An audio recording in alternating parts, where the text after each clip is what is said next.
শুভ দুপুর বন্ধুরা। শনিবারে রান্না মেনু 3:27 বাজে, একটু লেট করে রান্না করেছি।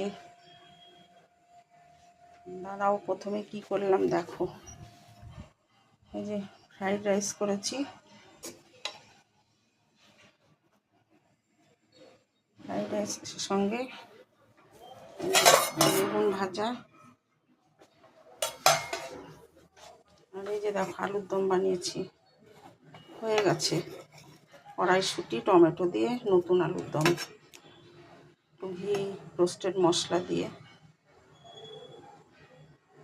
আদা দিয়েছি, জিরে গুঁড়ো, ধনে গুঁড়ো, এটা বানিয়েছি।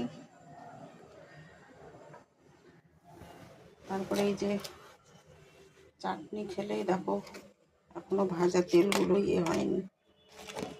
চাটনি খেলে আমার ছেলে বলবে, মা পাঁপড় একটু লাগবে, পাঁপড় নিয়ে এসে রাখি।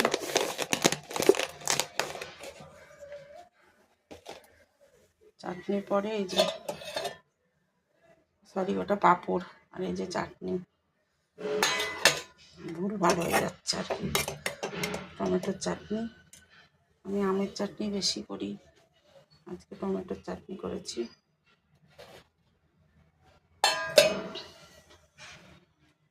আর একটা জিনিস দেখায়, দাঁড়াও।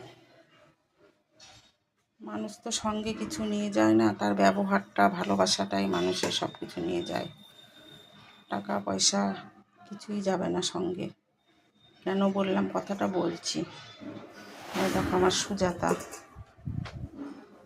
আমি ভাড়াটিয়া বলতে আমার খারাপ লাগে, কারণ আমি কোনো ভাড়াটিয়াকেই ভাড়াটিয়া হিসাবে রাখি না। আগেও যারা থেকে গেছে তারাও আমার নিজের মতো করে, আর এরা তো ভীষণই, ওদের সঙ্গে আমার ভালো সম্পর্ক। দেখো সুজাতা ফ্রাইড রাইস বানিয়েছে, আমি নিচে গেছিলাম ওর ঘরে একটু দরকারে, জোর করে আমাকে ফ্রাইড রাইস দিয়েছে। আর দেখো এঁচোড় পনির, ও রান্না ভীষণ ভালো। কালকেও আমাকে দিয়েছে এক পিস ফ্যাসা মাছ আর কাঁকড়া কষা, অপূর্ব বানিয়েছিল। যেহেতু আজকে শনিবার, ওই জন্য আমি রেখে দিয়েছি, আজকে আর খাবো না। বিশেষ কোনো অসুবিধা না পড়লে আমিষ খাই না আর কি। কি সুন্দর করে বানিয়েছে, ভালোবাসার নমুনা আর কি। আমি কিছু বানালে ওদের দিলাম, ওরা কিছু বানালে আমাকে দিল, এইটাতেই আমার খাওয়া হয়ে যাবে আজকে।